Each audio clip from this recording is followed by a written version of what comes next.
Though known for stealth, the ninja's true strength lay in their specialized arsenal. The silent approach, known as the sidearm sword, the Wakizashi was crucial in close-quarters combat, a testament to the ninja's lethal efficiency.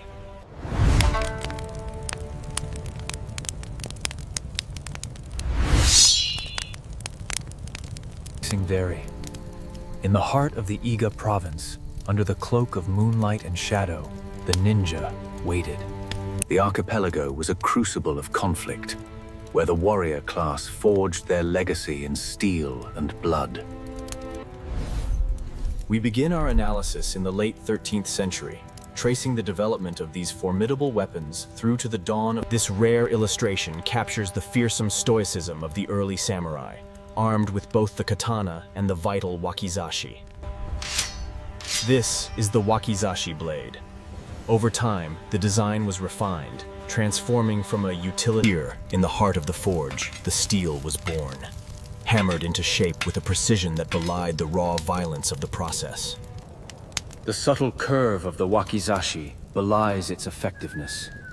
Every degree of the sori was meticulously This process, known as pattern welding, transformed the brittle iron into a weapon worthy of a chieftain. Each fold. This exquisite tsuba, featuring detailed dragons and the subtle beauty of the cherry blossom, speaks volumes about the warrior who wielded it. The samegawa, stingray skin, provides a textured foundation beneath the silk tsukaito. Every strike was a prayer, a ritual passed down through generations, transforming raw ore into an instrument of war. In the dimly lit training grounds, the samurai honed their discipline.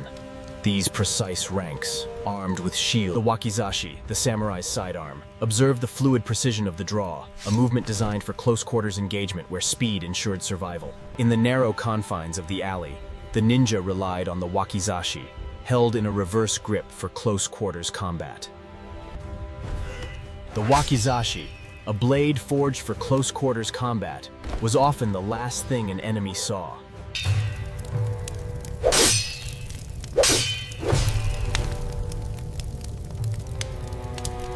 The duelists stand poised, weapons drawn. The katana, a symbol of samurai honor, meets the shorter wakizashi. Within the shadows of the dojo, we find the legacy of the blade. These sketches, though faded, For the samurai, the wakizashi was more than a weapon. It was an extension of his spirit, honed through relentless meditation and discipline. The wakizashi, more than mere steel, begins to hum, a subtle vibration signaling the awakening. Within these walls, the warrior found peace. Yet the history etched here speaks of a different time. The samurai's reverence for his weapons is absolute. The slightest movement reveals the lethal efficiency of the wakizashi. This ritual, known as seppuku, required the wakizashi. It was the ultimate display of bushiness. Here, in the vibrant marketplace, the wakizashi served not just the samurai, but the rising merchant. The wakiza's symbolization of societal shifts towards greater self-reliance is clear. This marked a shift. The curvature of the wakizashi is subtle, yet precise. Each grain in the steel tells a story of the wakizashi, a blade steeped in history, was more than just a weapon. It was the samurai's honor made tangible. When the katana was drawn, the battle was already lost. But the wakizashi, the shorter blade, was reserved for a different kind of ending. Across the ancient world, the spear remained the quintessential weapon, simple in design, brutal in application. Meticulous layers of clay protect the spine. Then, the searing blade is plunged into the water. The saya, or scabbard, is more than just a sheath. It is an integral part of the weapon, requiring precise carvings. The structural integrity of the katana relies heavily on the nakago, or tang. The position of the mekugiana. He works the metal, shaping it with fire and force. The blade's strength relies on this precise technique.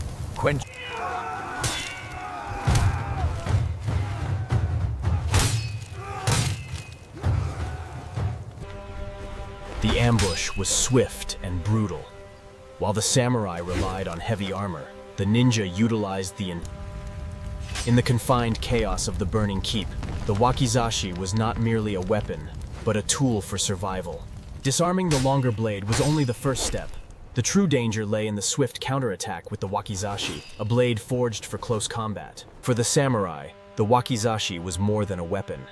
It was the instrument of honor, used in the solemn ritual of Seppuku. Every movement measured, every breath controlled. The Wakizashi was not merely a weapon, but an extension of his very soul.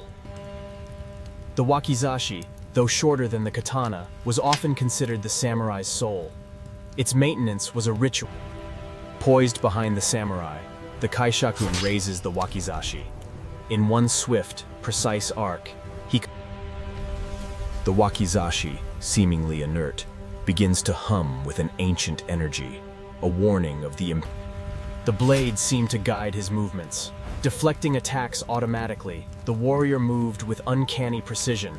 The Wakizashi, when purified, became a conduit for celestial light, radiating a force strong enough to turn back the encroaching darkness. He grasped the Wakizashi, and the ancient blade recognized its master, surging with a power that sealed his fate. Even in the bustling marketplace, the Wakizashi was a clear symbol of status, a constant reminder of the warrior beneath the merchant's garb. These artisans, masters of wood, metal, and cloth, held a unique place in society, marked by the swords they carried. As the city thrived, the presence of the Wakizashi underscored a profound shift in personal agency. But as the age of the warrior waned, the short sword found new hands, signifying a profound change in who held the true power of the realm.